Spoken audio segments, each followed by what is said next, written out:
सभी लोग को नमस्कार। मेरा नाम है प्रयास दर्जी और मैं बुमटा नामची साउथ सिक्किम JNMI हॉस्टल पे रहता हूँ और फिलहाल पे मैं क्लास 11 पे पढ़ाई कर रहा हूँ। और दोस्तों मेरा एक्चुअली घर है टासीडिंग वेस्ट सिक्किम पे, ठीक है। और आप सभी को तो पता ही है कि एक फुल ब्लाइंड को सुई पे धागा डालने के लिए बहुत प्रॉब्लम होता है। और मैं भी एक फुल ब्लाइंड हूँ और मुझे भी बहुत प्रॉब्लम होता था बहुत दिन पहले, लेकिन अब नहीं होता है क्योंकि मैंने ये प्रॉब्लम का सोल्यूशन भी ढूंढ लिया है। वो सोल्यूशन मैं आपको देने वाला हूँ, ठीक है। तो अभी इस सोल्यूशन की मदद से आप खुद सुई पे धागा डाल सकते हो, ठीक है। तो यहाँ पे देख लीजिएगा मेरा हाथ पे है सुई और ये धागा, ठीक है। तो पहले मैं सुई को इस तरह मुंह पे डालता हूँ और धागा को इस तरह खींचता हूँ, ठीक है।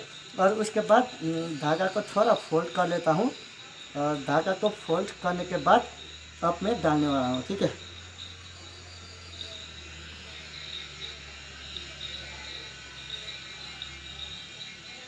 थोड़ा रुकेगा और अब मैं डालने वाला हूँ, ठीक है।